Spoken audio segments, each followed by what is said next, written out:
নমস্কার বন্ধুরা, তন্হির পাকশালাতে সবাইকে স্বাগত। আজ আপনাদের সাথে পমফ্রেট মাছের একটি অভিনব রেসিপি শেয়ার করব। গতকাল পমফ্রেট মাছের তাওয়া ফ্রাই রেসিপি শেয়ার করেছিলাম।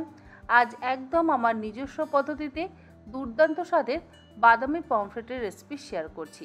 তাহলে দেখে নেওয়া যাক আমার আজকের ভিডিওটি। বাদামি পমফ্রেট বানাবার জন্য নিয়েছি এখানে 2 পিস পমফ্রেট মাছ।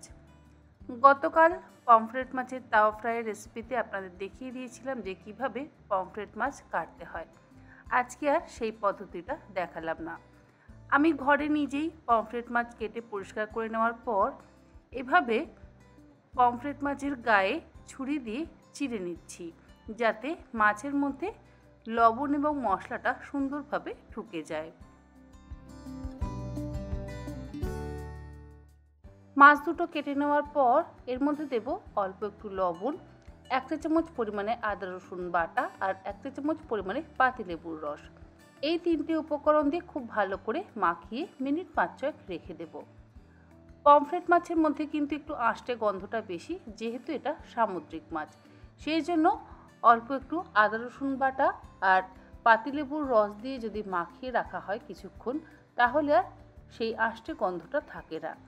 আর পাতিলেবুর রস না থাকলে ভিনিগারেরও ব্যবহার করতে পারেন। 5 মিনিট পর রান্নাটা করবার জন্য ফ্রাই প্যানের মধ্যে দিয়ে দিলাম 3 টেবিল চামচ পরিমাণে সর্ষের তেল। তেল গরম করে নেওয়ার পর ম্যারিনেট করে রাখা পমফ্রেট মাছগুলো তেলের মধ্যে দিয়ে গ্যাসের ফ্লেমটাকে হাইতে করে দিয়ে এক পিঠ 2 মিনিট করে আমি ভেজে নিচ্ছি। খুব বেশি সময় ধরে কড়া করে মাছ ভাজবার কিন্তু একেবারেই প্রয়োজন নেই।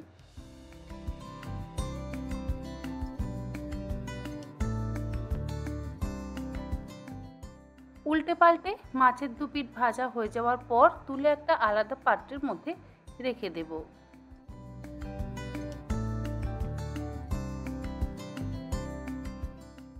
মাছ ভেজে তুলে নেওয়ার পর ফ্রাই প্যানের মধ্যে যে তেল রয়েছে সেই তেলে কিন্তু বাকি রান্নাটা হয়ে যাবে। ওই তেলের মধ্যে দিয়ে দিলাম গ্রেট করে নেওয়া 4 কোয়া রসুন। আমি একদম মিহি করে গ্রেট করে নিয়েছি। আপনারা চাইলে 4 কোয়া রসুন বেটেও ব্যবহার করতে পারেন। গ্যাসের ফ্লেমটাকে একদম লোতে করে দিয়ে এই রসুন বাটা বা রসুন কুচি যেটাই বলেন সেটাকে একটু ভেজে নিচ্ছি।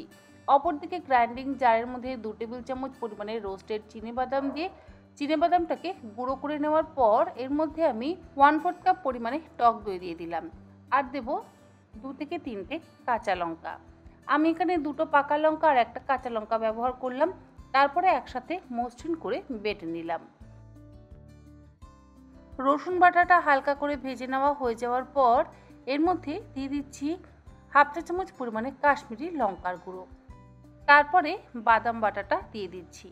গ্যাসের ফ্লেমটাকে লোতে করে দিয়ে ভালো করে একবার কষিয়ে নেব মিনিট 3-4 সময় ধরে।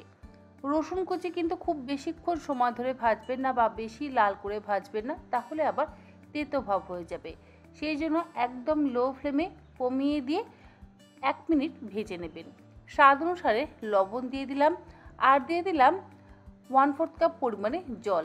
গ্রাইন্ডিং জারের মধ্যে অল্প একটু জল নিয়ে সেই জলটা দিয়ে দিলাম। এবারে এই গ্রেভিটাকে একটু ফুটিয়ে নেব।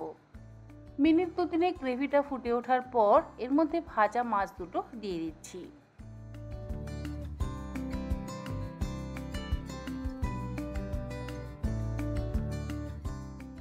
মাছ দুটো দিয়ে 2-3 মিনিট ফুটিয়ে নেওয়ার পর এর মধ্যে দিয়ে দেব 1 টেবিল চামচ পরিমাণে ফ্রেশ ক্রিম।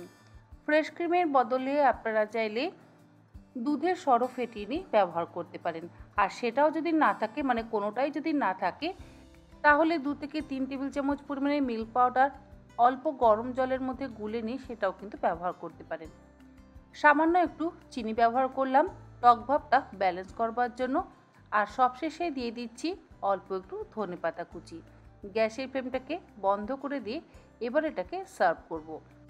আশা করি একদম ভিন্ন স্বাদের কম উপকরণ দিয়ে এই বাদামি পমফ্রেটের রেসিপি আপনাদের ভালো লাগলে একবার অন্তত বাড়িতে বানিয়ে দেখবেন। আমার মনে হয় আমার অন্যান্য রেসিপিগুলোর মতন এই রেসিপিটাও আপনাদের ভালো লাগবে।